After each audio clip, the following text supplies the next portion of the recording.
지금까지 우리는 차트를 분석하는 방법, 그러니까 주식을 분석하는 데 있어서 두 가지 큰 흐름 중에서 기술적 분석에 대해서 알아봤는데요.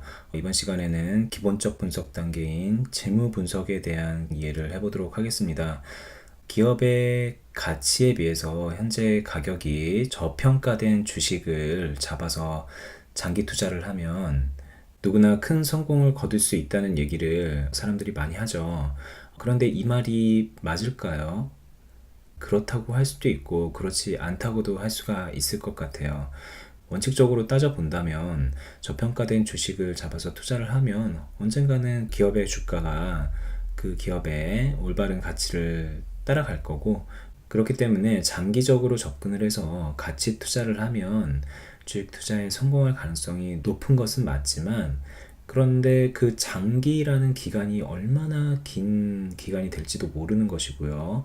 그리고 시간이 지나다 보면 분석을 할 당시에 그 기업의 가치가 그대로 유지가 되고 있다라는 보장을 할 수 있는 것도 아니니까요. 가치 투자를 한다고 해서 반드시 성공을 한다고 말을 할 수는 없을 것 같습니다.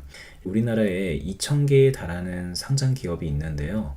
이 기업들 가운데서 상장 폐지가 되는 기업들이 적지가 않아요. 상장 폐지가 된다는 얘기는 그 기업의 주식을 더 이상 거래할 수 없게 된다는 것이고, 한마디로 주식이 휴지조가리가 된다는 것이죠. 네, 그리고 상패까지는 아니더라도 주식 시장에서 여러 가지 악재에 의해서 주가가 곤두박질 치는 경우가 상당히 많이 있죠. 대표적으로 감자를 맞으면 자본금의 30% 정도만 남게 되는데, 이런 게 몇 번 이어지면 계좌가 깡통이 되는 것도 일이 아니죠. 그러니까 맹목적으로 장기 투자를 하려고 하고 저평가되어 있는 기업을 매수를 하려는 시도를 하는 것은 상당히 위험할 수 있다는 것을 이해하셔야 됩니다.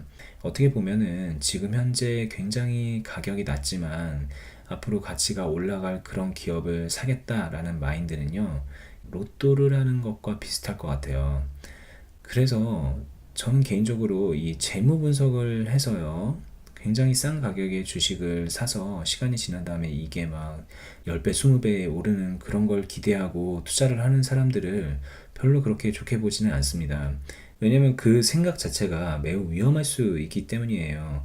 물론 올바른 방법으로 재무 분석을 하고요. 그리고 저평가된 기업을 선정을 해서 섬세하게 주식 투자를 한다면 그것은 정말 좋은 판단이죠. 그런데 대부분의 사람들이 그렇게 하지는 않고 있고, 어떻게 보면 로또를 하는 것과 거의 비슷한 생각으로 크게 한 방 터뜨리려는 생각을 가지고 가치 투자라는 포장지를 덧입혀서 투자를 하고 있을 뿐인데요. 그런 식의 접근은 별로 그렇게 바람직하지 않다는 것을 먼저 말씀을 드리고 싶습니다. 그런데 우리가 그럼에도 불구하고 지금 이 재무 분석이라는 것을 배우는 이유는 뭐냐면, 어디까지나 주식을 하는 데 있어서 대박을 내기 위해서 재무 분석을 하는 것이 아니라 리스크를 최소화하기 위해서 접근을 하는 것은 꼭 필요하기 때문이에요. 네, 그러니까 기본적 분석이라는 것을 하는 이유는요, 1차적으로 리스크를 최소화하는 겁니다. 상장 폐지를 당하지 않을 기업을 선정하는 방법을 아는 것, 그리고 내가 매수를 하자마자 이 기업이 큰 악재를 맞아서 주가가 곤두박질 치는 그런 상황, 그런 것을 피하기 위해서 배우는 것이고요. 그 이후에 운이 좋다면 큰 폭으로 상승을 해서 예상치 못한 수익을 거두는 것까지는 괜찮죠. 아니면 조금 더 한 발 더 나아가서 최소한의 리스크는 회피를 하고요, 추가적으로 상승을 노려보는 정도로 접근을 해보는 것까지는 괜찮다고 할 수 있습니다. 그래서 지금 우리가 배울 이 재무 분석이라는 것은요, 굉장히 자세하게 깊게 파고 들어갈 생각은 없어요. 사실 이 수업에서 우리가 다루는 것도 한계가 크고요. 기업의 재무제표를 보는 방법에 대한 책도 시중에 다양하게 나와 있는데요. 책 한 권으로 올바로 이해하기에도 굉장히 어려운 부분이에요.